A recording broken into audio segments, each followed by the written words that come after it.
Okay, so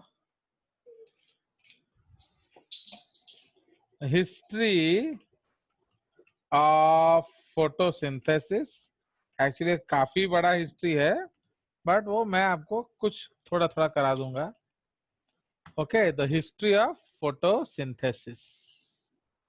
okay, means how people माने came to know. Actually why history पढ़ना जरूरी मालूम है? तब आपको पता चलेगा लोगों ने कैसे कंक्लूड किया है. अदरवाइज आमको कौन लगुची कि आपे आपे सब जिनस है जाउची. पर हाउ पीपल कंक्लूडेड उसको जानने के लिए हिस्ट्री जानना बहुत जरूरी है.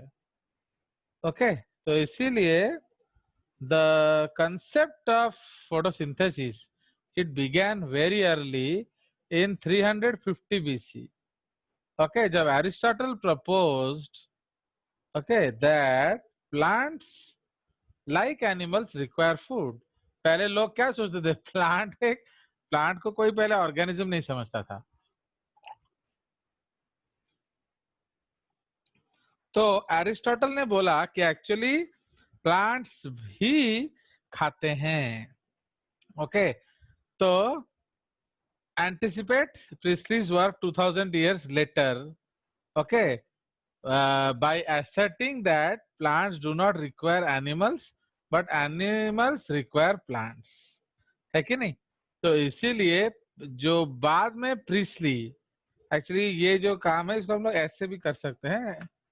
जो प्रीस्ली है उन्होंने क्या कहा, जोसेफ प्रीस्ली, तो उन्होंने क्या कहा था कि भाई एनिमल्स को प्लांट की जरूरत है बट प्लांट्स को एनिमल की जरूरत नहीं है. But that is also not correct, we will know with time. So तापर Theophrastus. So Theophrastus writes that plants obtain their nourishment through roots. तो हम लोग जानते हैं कि जो आपका माने प्लांट्स हैं वो लोग सॉइल से कुछ ना कुछ लेते हैं. तो इसलिए उन्होंने लगा कि वो लोग अपना नरिशमेंट रूट्स के माध्यम से ले लेते हैं. ओके, तो ये थोड़ा प्री हिस्टोरिक डाटा था.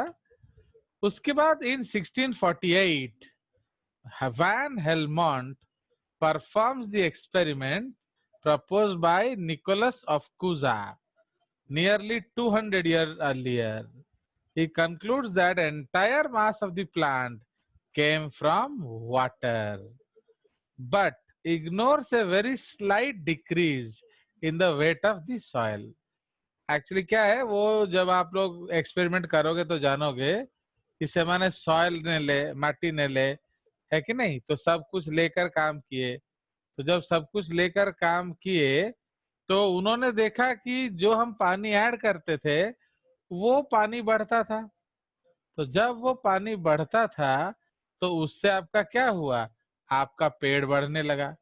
तो लोगों को लगा कि नहीं ये जो पानी के चक्कर में पेड़ बढ़ रहा है, बट सॉइल का जो वेट है उन्होंने डिक्रीज नहीं किया. ओके, तो सॉइल का जो वेट कम हुआ उसका उन्होंने हिस्ट्री नहीं लिया. Okay, he did not see that what is the problem. तापर Stephen Hales very famous. Okay, जो स्टीफन हेल्स है फिर उन्होंने क्या किया, writes that plant leaves very probably take in nourishment from the air and that light may also be involved. है कि नहीं? तो लाइट में वो एक्चुअली बाला फिल्म दे रहा है तो लाइट में ऑल्सो भी इन्वॉल्व्ड. तो इसलिए ये आपका बताया किसने? स्टीफन हेल्स ने. उसके बाद जोसेफ प्रीस्ले ने जो एक्सपेरिमेंट किया आपके एग्जाम में, it is given in your NCERT, है कि नहीं? तो जोसेफ प्रीस्ले ने क्या किया था? finds that air which has been made noxious by breathing of animals or burning of candle can be restored by the presence of a green plant. He isolates the gas later identified. Okay, he isolated the gas which was later Oxygen. actually which was later identified as oxygen. तो actually ये आपका experiment NCERT में given है। Very simple experiment. He took this plant and एक bell jar उसके ऊपर ढक दिया।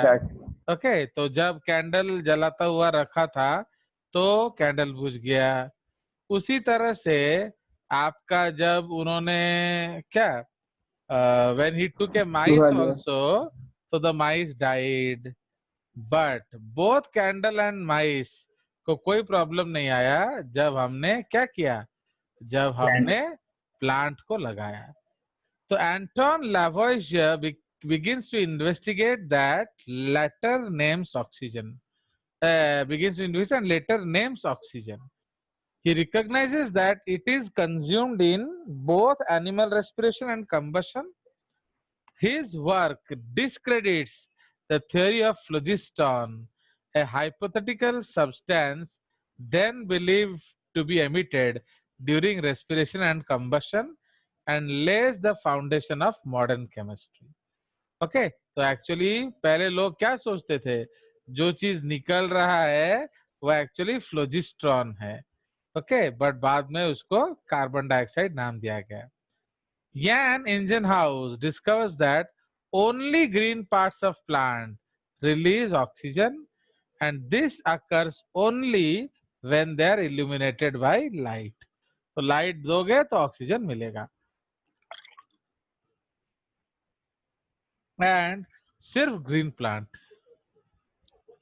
ओके तो दैट इज द केस। तापरे आमर अछि Senebier demonstrate that green plant take in CO2 from the air and emit oxygen under the influence of sunlight। ठीक है, तो ये उसका बेसिक कंसेप्ट है। तापरे उसके बाद और भी वर्क्स हुए। उसके बाद हमारा जो सो मेनी वर्क्स एक्चुअली, कुछ कुछ हम करेंगे, कुछ कुछ छोड़ देंगे।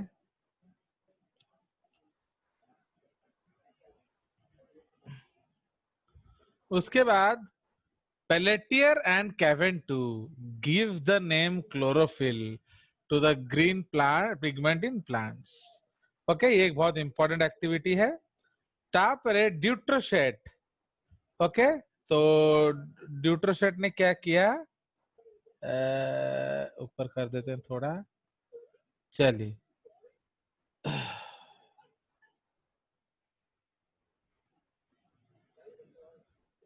ओके सो नाउ ड्यूट्रोशेट ने क्या किया, तो ड्यूट्रोशेट ये पूरा ऊपर चेंज हो गया, ये सब इधर इधर आ गया, देखा। Okay this 1782 etcetera.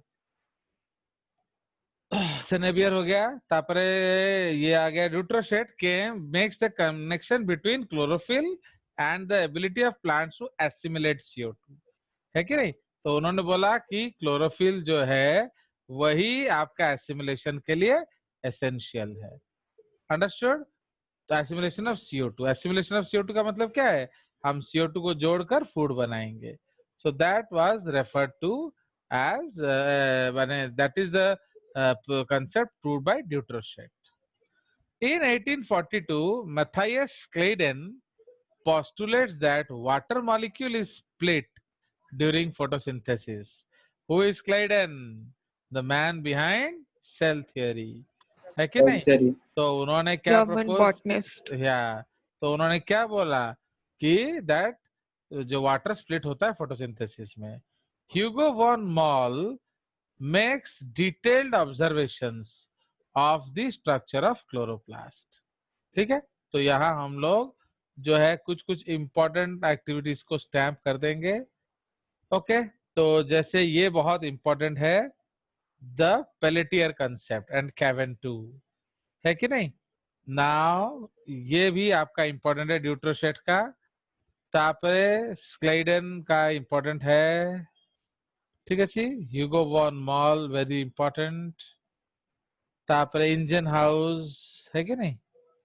सेनेबियर। तो ये सब जो कंक्लूजन्स है ये अल्टीमेटली हमारा मदद किया क्या, एक्चुअली कंक्लूड करने के लिए कि क्या हो रहा है। ठीक है जी. So these are some important activities. Sir हाँ बोलो. सर फ्लोजिस्ट्रॉन जो नाटक दिया था तब किसी रीजन वो उनका जो अर्लियर जो लैंग्वेजेस है प्लस वो लोग जो सोचते थे वो उसको दे दिए. समझे कि नहीं. तो दैट इज दैट. तो यस सर उसमें उनके लैंग्वेज में कुछ होगा वो. ओके. सो ओके सर उसके लिए फिर you have to read that theory. है कि नहीं. तो वो थ्योरी पढ़ना पड़ेगा कि क्यों उन्होंने दिया. This I am only giving you the conclusion. I am not telling you the activity. है कि नहीं. तो इसीलिए एक्टिविटी करने से क्या होगा फिर आपको सब पता चल जाएगा. बट फिर वो टाइम बहुत खाता है. There are big topics. Okay sir तो इसमें आप आ जाइए. जो Julius von Mayer proposes that sun is the ultimate source of energy utilized by living organisms and introduces the concept that photosynthesis is a conversion of light energy to chemical energy. Julius von Sachs demonstrate light dependent starch formation in chloroplast. Okay. तापरे बोसिंगोट ने उन्होंने approximate जो जो हमारा step है that दिया. The 6CO2 plus 12H2O plus light energy gives glucose plus oxygen plus 6 water. तो ये जो एक रिएक्शन है उन्होंने प्रपोज किया. Godlewski confirms that atmospheric CO2 is the source of carbon in photosynthesis by showing that starch formation in illuminated leaves depends upon the presence of CO2. Okay. तापर Engelmann इनका जो आपका ऑलरेडी है. This experiment is also there. तो Engelmann illuminates a filamentous alga. ये बहुत सुंदर सा एक्सपेरिमेंट है मैंने action spectrum and absorption spectrum को समझने के लिए. इसका फोटो भी मैं आपको दिखाऊंगा. तो Engelmann illuminates a filamentous alga. एक एल्गी है पूरा लंबा सा. ओके. तो उसको उन्होंने डिफरेंट रेंज ऑफ लाइट दिया. तो उससे क्या हुआ जिस लाइट में रेड एंड ब्लू वेवलेंथ गिरता था माने तांकर पूरा लंबा सेगमेंट अच्छी. तो जो सेगमेंट में red light and blue light was fouling okay वहीं आपका ज्यादा एक्टिविटी हो रहा था. ओके वहीं आपका ज्यादा एक्टिविटी. तो हाउ टू सी एक्टिविटी उन्होंने एरोबिक बैक्टीरिया छोड़ दिया. ओके. तो he took filamentous algae and aerobic bacteria plus उसको द एल्गी को लंबा कर दिया एंड हर लाइट एक्सपोज किया. एंड ही फाउंड दैट जिस जगह ब्लू लाइट गिरता है वहां ज्यादा एरोबिक बैक्टीरिया हैं एंड जिस जगह रेड लाइट गिरता है वहां ज्यादा एरोबिक बैक्टीरिया हैं. तो हम लोगों ने क्या डिस्कस किया था पिछले क्लास में कि action spectrum and absorption spectrum क्या होता है क्लोरोफिल ए का blue violet and orange red. And उसी जगह एक्शन भी ज्यादा हो रहा है. तो एक्शन टा किमिति हमें जानिबा कहेंगे ना फूड रो क्वांटिटी एस्टिमेट करिया कष्ट. तो हम लोग देखे कि कहाँ ज्यादा ऑक्सीजन मिलेगा. जहां ज्यादा ऑक्सीजन मिलेगा वहां ज्यादा बैक्टीरिया मिलेगा बिकॉज ये एरोबिक बैक्टीरिया है इनको ऑक्सीजन चाहिए. Okay. So this is the Engelmann's experiment. आपको मैं इसका फोटो भी दिखाऊंगा. Okay. So I will show you the photograph also and you will see it.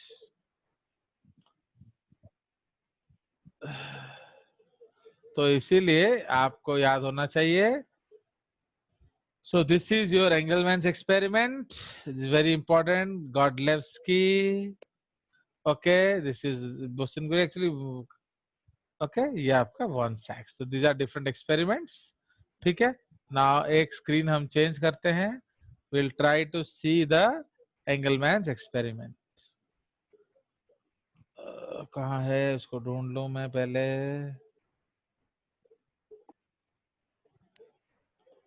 Yes. So now let's show you. Now are you able to see this screen? Sir Yes, sir.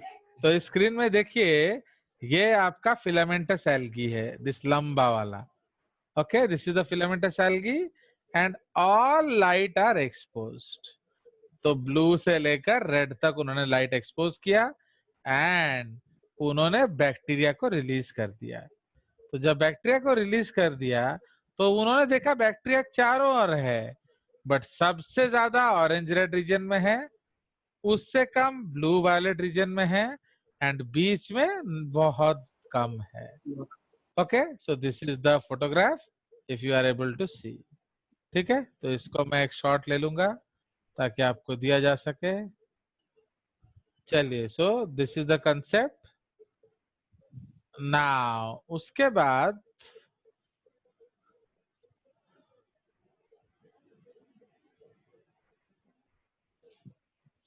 fine, so these are the experiments, the very important experiments। तापर पड़े आसिले आमर जो आप धीरे धीरे उसका molecular biological side आने लगा, है कि नहीं। तो एंगलमैन ने आपका एक्शन स्पेक्ट्रम बना दिया। नाउ अब आगे आपका अदर एक्टिविटीज, जिसमें आपका Blackman's activity and Barnes activity is very important. So Charles Barnes suggests that the process by which illuminated green plants manufacture carbon compounds be called either photosyntax or photosynthesis। तो ये दोनों शब्द Charles बार्न ने दिया है। Although Barnes prefers the former, photosynthesis is adopted into common usage। Okay, तो उन्होंने सजेस्ट किया था ये जो एक्टिविटी है इसको आप फोटोसिंटैक्स बोलो या फोटोसिंथेसिस बोलो। वो खुद फोटोसिंटैक्स बोलते थे, बट नेचर ने या लोगों ने आपका फोटोसिंथेसिस को ज्यादा पसंद किया। फाइन, तो this is the Barnes activity. Then Blackman, very very important, he developed the concept of limiting factors, showing that photosynthesis consists of two steps or two types of chemical reactions। पहला जो है light dependent step है and A slower temperature dependent biochemical process. These are latter termed light reactions and dark reactions। तो photosynthesis दो step में है। इसमें किसने इंट्रोड्यूस किया ये concept? F Blackman. And later on Blackman also proposed the concept of what? He also proposed the concept of limiting factors। limiting factor का मतलब क्या है? ये ऐसा है तो वैसा होगा, वैसा है तो ऐसा होगा। मीन सपोज लाइट कम गया तो क्या होगा, सपोज लाइट बढ़ गया तो क्या होगा, सपोज वाटर नहीं है तो क्या होगा, है कि नहीं। तो there are so many things which affect photosynthesis. Okay, so that is the concept. चलिए, तो उसके बाद सम अदर एक्टिविटीज हम लोग देखेंगे। जो Robin Hill, again very very important person, Robin Hill. Okay,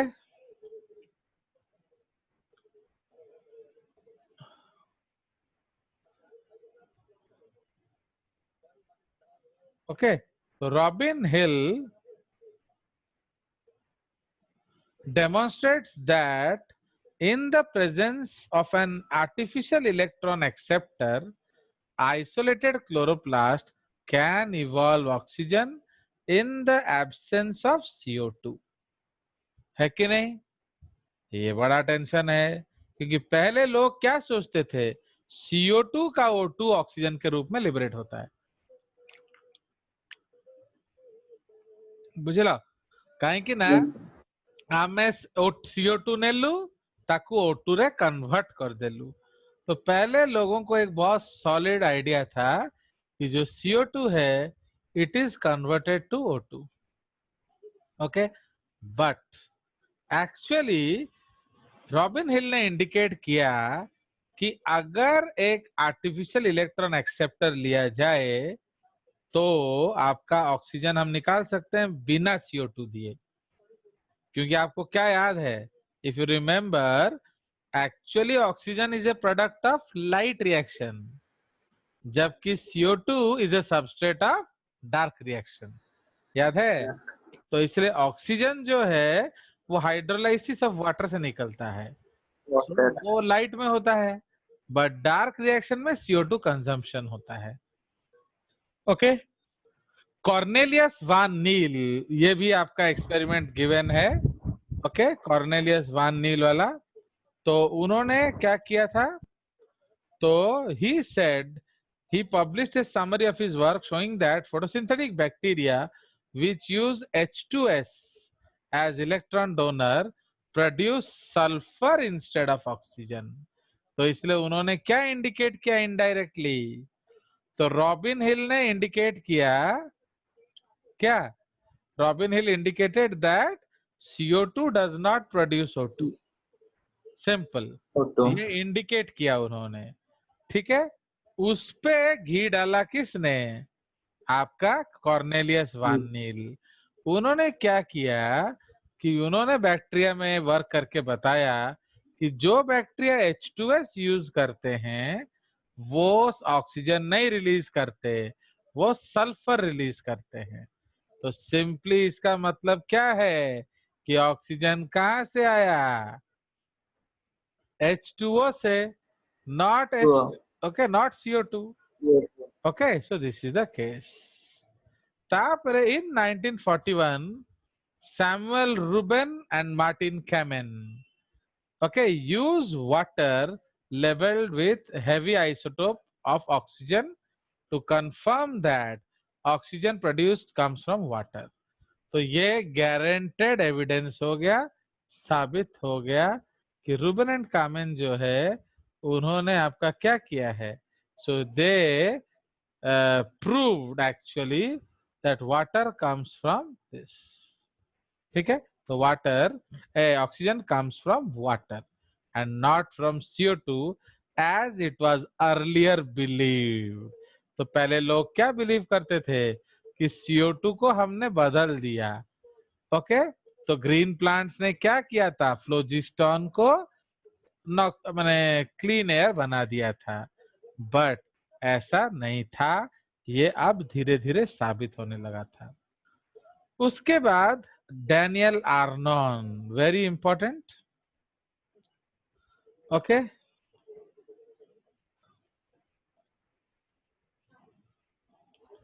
Daniel Arnon demonstrates that, okay, उन्होंने क्या डेमोन्स्ट्रेट किया?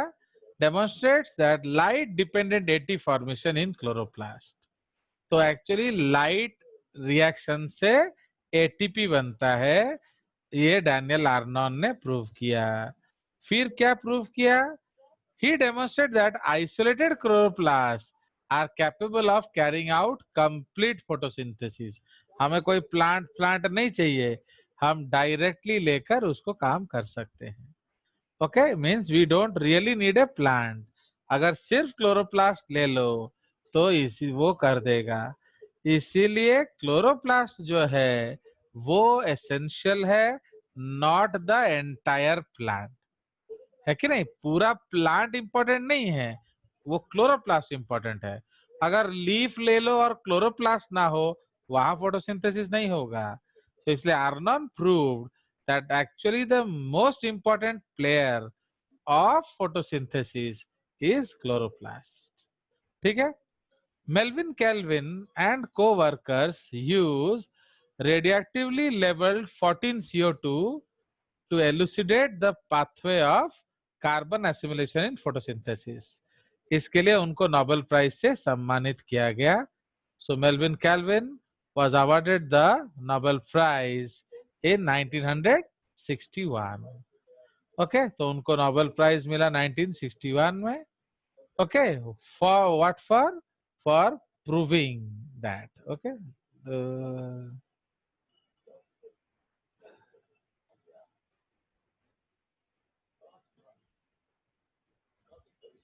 ठीक है।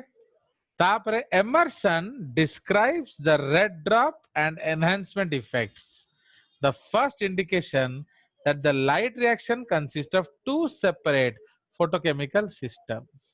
समझ रहे हो कि नहीं? उन्होंने, ये हम लोग करेंगे बाद में, रेड ड्रॉप इफेक्ट। तो उन्होंने प्रूव किया कि एक्चुअली दो अलग अलग फोटो सिस्टम है। एक आपका कम लाइट में काम करता है, एक आपका ज्यादा लाइट में काम करता है।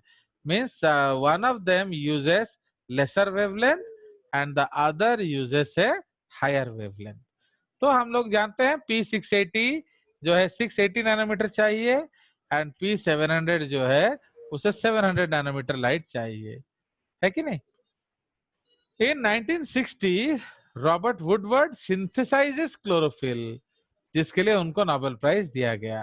देख रहे हो, already 2 Nobel prizes here. Even Ruben Kamen को भी नोबेल प्राइज मिला हुआ है।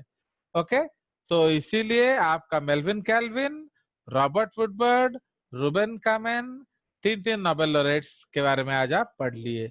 मेरा टारगेट होता है कि एक क्लास में एक बताना, आज आपको 3 बता दिया है, ठीक है। तो उसके बाद जो आपका जेड स्कीम का डिस्कशन आया, okay, what is the Z scheme, जो light and dark reaction.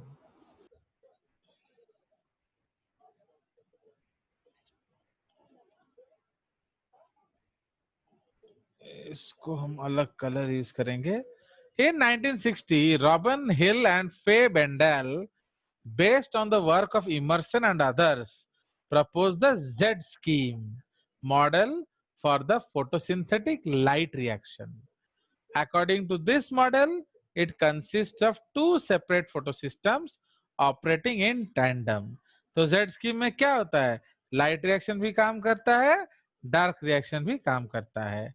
And one photosynthesized system oxidizes water and reduces cytochrome F। तो ये आपका क्या बनाएगा, बोलो, ATP, while the other oxidizes cytochrome F and reduces NADP plus। तो समझ रहे हो, तो ये सेकेंड वाला है PS1 एंड फर्स्ट वाला है PS2। याद है कि नहीं, PS2। एंड ये जो लास्ट वाला है, दिस इज फोटोसिस्टम 1। ओके, तो ये जो डिस्कशन था, this was proposed by Hill and Bendall, ठीक है।